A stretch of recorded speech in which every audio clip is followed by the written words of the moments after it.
আকাশবাণী খবর পড়ছি দেবাঞ্জলি মণ্ডল। প্রথমে বিশেষ বিশেষ খবর। প্রধানমন্ত্রী নরেন্দ্র মোদী ইসরায়েলের প্রধানমন্ত্রী বেনিয়ামিন নেতানিয়াহুর সঙ্গে সে দেশের যুদ্ধ পরিস্থিতি নিয়ে টেলিফোনে কথা বলেছেন। ইসরায়েল হামাস যুদ্ধে নিহতের সংখ্যা 1800 ছাড়িয়েছে।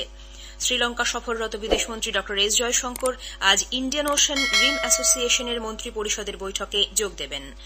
সংসদীয় সচিবদের নবম সম্মেলন P20 শিখর বৈঠকে যোগ দিতে G20 সদস্যভুক্ত দেশগুলির পার্লামেন্টের ট্রেজারি অফিসারেরা নতুন দিল্লিতে আসতে শুরু করেছেন। রাষ্ট্রপতি দ্রৌপদী মুর্মু দুদিনের সফরে আজ জম্মু কাশ্মীর যাচ্ছেন। দেশে খেলাধুলার উন্নয়নে কেন্দ্র আগামী 5 বছরে 3000 কোটি টাকা খরচ করবে। আইসিসি একদিনের বিশ্বকাপ ক্রিকেটে ভারত আজ তাদের দ্বিতীয় ম্যাচে আফগানিস্তানের মুখোমুখি হবে। আসছি বিস্তারিত খবরে। প্রধানমন্ত্রী নরেন্দ্র মোদী ইসরায়েলের প্রধানমন্ত্রী বেনিয়ামিন নেতানিয়াহুর সঙ্গে সে দেশের যুদ্ধ পরিস্থিতি নিয়ে গতকাল টেলিফোনে কথা বলেছেন। ভারত দৃঢ়তার সঙ্গে এবং দ্ব্যর্থহীন ভাষায় সন্ত্রাসবাদের নিন্দা করছে বলে নেতানিয়াহুকে স্পষ্ট জানান মোদী। ইসরায়েলের প্রধানমন্ত্রী তাঁকে ফোন করেন। নেতানিয়াহুর সঙ্গে কথা বলার সময় ইসরায়েলে সন্ত্রাসবাদী হামলায় হতাহতদের জন্য গভীর সমবেদনা প্রকাশ করেছেন প্রধানমন্ত্রী। তিনি বলেন, এই কঠিন সময়ে ভারতের মানুষ ইসরায়েলের পাশে রয়েছে। সেখানে বসবাসকারী ভারতীয়দের নিরাপত্তা ও সুরক্ষার বিষয়টিও আলোচনায় উঠে আসে। নেতানিয়াহু শ্রী মোদীকে ইসরায়েলে ভারতীয় নাগরিকদের সুরক্ষার ব্যাপারে আশ্বস্ত করেছেন। উল্লেখ্য, ইসরায়েল হামাস যুদ্ধে নিহতের সংখ্যা 1800 ছাড়িয়েছে। এর মধ্যে ইসরায়েলে প্রাণ হারিয়েছেন 1000-এর মতো মানুষ। গাজা ভূখণ্ডে ইসরায়েলের লাগাতার বিমান ও ক্ষেপণাস্ত্র হানায় মৃত্যু হয়েছে 800-রও বেশি প্যালেস্তিনীয় নাগরিকের। গাজা সীমান্তের নিয়ন্ত্রণ পুরোপুরি দখলে আনার কথা ইসরায়েল জানালেও গতকাল বিকেলে দক্ষিণ ইসরায়েলি শহর আশকেলনে মুহুর্মুহু বিস্ফোরণের শব্দ শোনা যায়। সম্পূর্ণ অবরুদ্ধ গাজায় সারারাত 200টি নিশানায় বোমা বর্ষণ করে ইসরায়েল। গত 20 বছরের মধ্যে এত বেশি বোমা বর্ষণ দেখেনি গাজাবাসী। যুদ্ধ শেষ না হওয়া পর্যন্ত ইসরায়েল থেকে নিয়ে আসা পণবন্দীদের ব্যাপারে কোন রকম আলোচনা করা হবে না বলে হামাস জানিয়ে দিয়েছে। গত শনিবার থেকে ইসরায়েলের দিকে 4500-এর বেশি রকেট ছুঁড়েছে হামাস। বিদ্যুৎ, জ্বালানি, জল, খাবার, ওষুধ সরবরাহ বন্ধ। গুঁড়িয়ে গেছে অসংখ্য ঘরবাড়ি। এদিকে দক্ষিণ লেবানন থেকে ইসরায়েলের দিকে ফের রকেট আক্রমণ হয়েছে বলে খবর। অন্যদিকে হামাসের সঙ্গে যুদ্ধে যোগ দেবার জন্য বিদেশে থাকা সেনাকর্মীদের ইসরায়েলি বায়ুসেনা ফিরিয়ে এনেছে। হামাসের অভিযান আল আকসা ফ্লাডের পাল্টা হিসেবে ইসরায়েলের লৌহ তরবারি যুদ্ধে সামিল হবার জন্য রিজার্ভে থাকা 3 লক্ষ সেনাকর্মীকে ডেকে পাঠানোর পর এই পদক্ষেপ নিল তেল আভিভ। মার্কিন রাষ্ট্রপতি জো বাইডেন বলেছেন, ইসরায়েলের উপর হামাসের ভয়াবহ হামলার প্রেক্ষিতে স্থানীয় ও ফেডারেল আইন বলবৎকারী সংস্থাগুলি বিভিন্ন মার্কিনী শহরের উপর কড়া নজর রাখছে। সোশ্যাল মিডিয়া বার্তায় বাইডেন জানান, আমেরিকান পরিবারের পক্ষে এই হামলার ঘটনা ব্যক্তিগতভাবে দুঃখজনক। দুটি রাষ্ট্রের মধ্যেই সম্পর্কের গভীরতা অনেকখানি প্রসারিত। মার্কিন রাষ্ট্রপতি বলেন, ইসরায়েলের উপর হামাসদের আক্রমণের বিষয়ে তিনি ইসরায়েলি প্রধানমন্ত্রী বেনিয়ামিন নেতানিয়াহুর সঙ্গে কথা বলেছেন। ইসরায়েলে নিরাপত্তা রক্ষায় মার্কিন যুক্তরাষ্ট্রের তরফে সব রকমের সাহায্যের প্রতিশ্রুতি দেওয়া হয়েছে। ইসরায়েলে বসবাসরত বা সেদেশে বেড়াতে গেছেন এমন তামিল নাগরিকদের সহায়তায় তামিলনাড়ু সরকার হেল্প ডেস্ক চালু করেছে। গতকাল প্রকাশিত এক বিবৃতিতে জানানো হয়, যারা দেশে ফিরে আসতে চাইছেন তাদের সব রকম সম্ভাব্য সাহায্য দেওয়া হবে।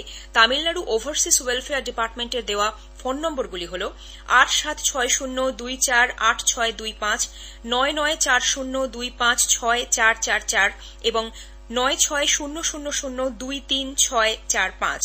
ইমেলের মাধ্যমেও সাহায্যের আবেদন করা যাবে ntrchennai@tn.gov.in অথবা ntrchennai@gmail.com এর মাধ্যমে। 3 দিনের শ্রীলঙ্কা সফরে বিদেশমন্ত্রী ড এস জয়শঙ্কর গত সন্ধ্যায় কলম্বো পৌঁছেছেন। আজ তিনি ইন্ডিয়ান ওশেন রিম অ্যাসোসিয়েশনের মন্ত্রী পরিষদের 23তম বৈঠকে যোগ দেবেন। বিদেশ মন্ত্রক সূত্রে খবর, এই বৈঠকে ভারত 2023 থেকে 2025 পর্যন্ত সংগঠনের উপাধ্যক্ষের দায়িত্ব গ্রহণ করবে।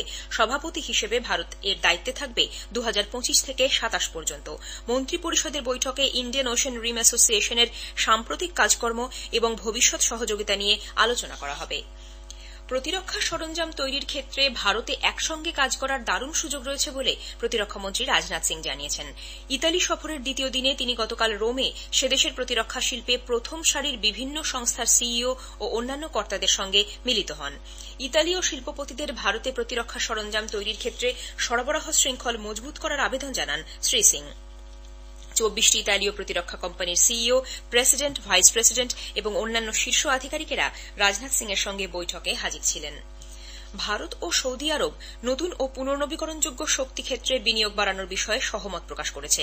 কেন্দ্রীয় মন্ত্রী আর কে সিং তাঁর সফরের দ্বিতীয় দিনে সৌদি আরবের বিনিয়োগ সংক্রান্ত দপ্তরের মন্ত্রী খালিদ আল ফালিহার সঙ্গে রিয়াধে গতকাল দ্বিপাক্ষিক আলোচনায় মিলিত হন। সৌদি বাণিজ্য প্রতিনিধি ও বিনিয়োগকারীদের তিনি নতুন ও পুনর্নবীকরণযোগ্য শক্তি যেমন সৌরবিদ্যুৎ, বাতাস চালিত শক্তি, গ্রিন হাইড্রোজেনের মতো ক্ষেত্রে লগ্নির আমন্ত্রণ জানান।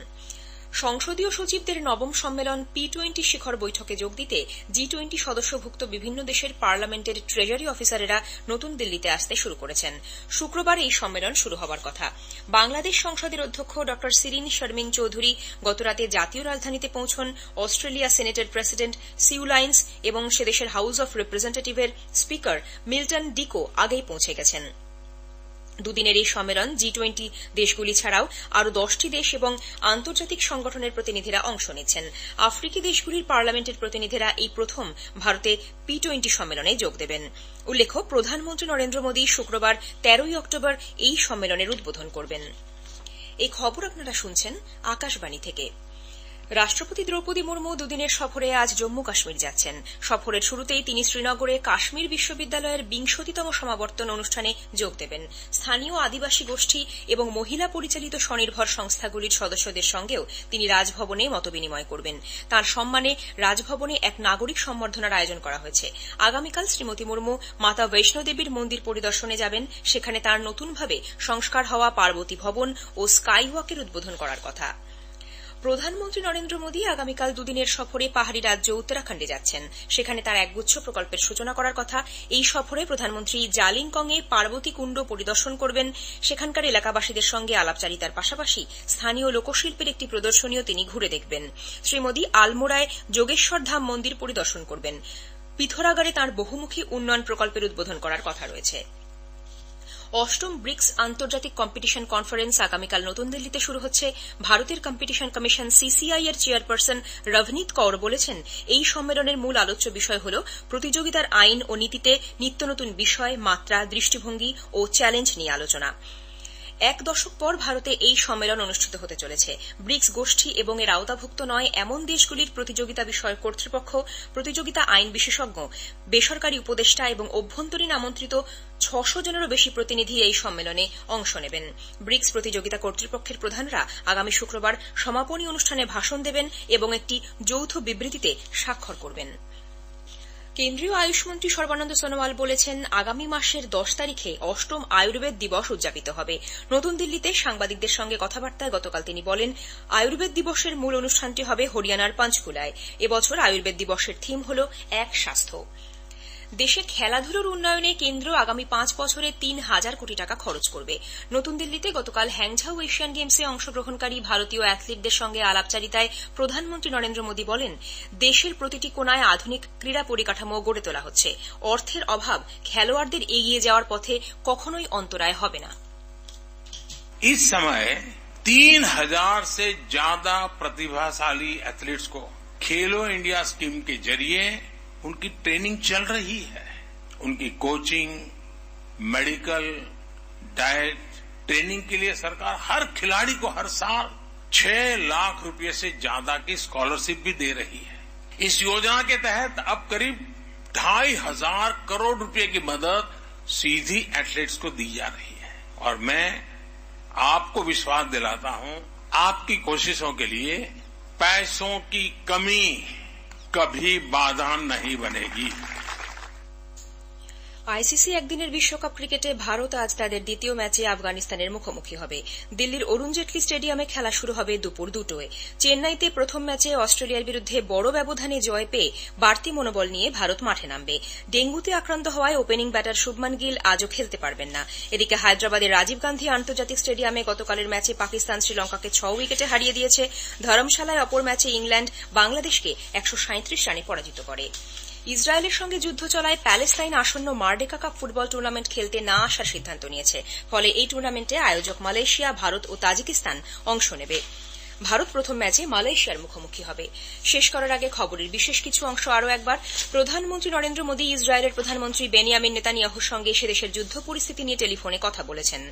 সংসদীয় সচিবদের নবম সম্মেলন P20 শিখর বৈঠকে যোগ দিতে G20 সদস্যভুক্ত দেশগুলির পার্লামেন্টের ট্রেজারি অফিসারেরা নতুন দিল্লিতে আসতে শুরু করেছেন। খবর শেষ হল।